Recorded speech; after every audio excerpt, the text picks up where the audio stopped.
দেখেছি যে 18তে আমরা মোদী সরকারকে এই যুবকরাই ভোট দিয়ে জিতিয়ে এনেছিল এবং বলেছিল, তারা আমাদেরকে বলেছিল যে তারা প্রত্যেক বছর 50,000 বেশি চাকরি দেবে, কিন্তু 50,000 দূর, তারা শেষ 2 বছরে 2,000-এর বেশি চাকরি দিতে পারেনি।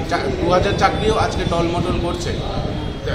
তাই এই ভোট আসার আগেই ওরা এই চাকরির ইন্টারভিউ নেয়, চাকরির জন্য ইন্টারভিউ দেওয়ার পরে পাশ করিয়ে ওদেরকে বাড়িতে বসিয়ে রাখে। যুবকরা আজকে হতাশ, তারা কোনো চাকরি পাচ্ছে না, তারা রাস্তায় রাস্তায় ঘুরছে। আর এই হতাশের কারণে তারা চুরি, ডাকাতি এবং ড্রাগসের দিকে চলে যাচ্ছে।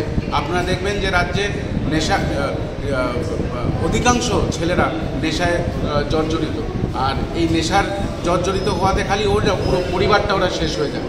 কিন্তু আমরা দেখেছি যে বিজেপির মন্ত্রীদের এর নিয়ে কোনো চিন্তা ভাবনা নেই। তারা এই নেশা ব্যবসাটাকে একটা গাছের মতন পরিণত করেছে।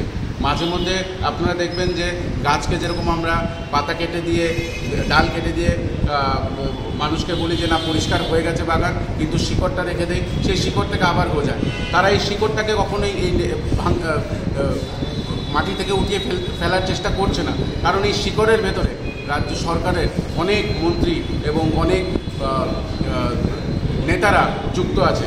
তাই আমি এখান থেকে আজকে আহ্বান রাখবো যে যুবকদেরকে নেশার থেকে বের করার জন্য, ওদের বেকারত্ব দূর করার জন্য কংগ্রেস আগেও লড়েছে এবং এখন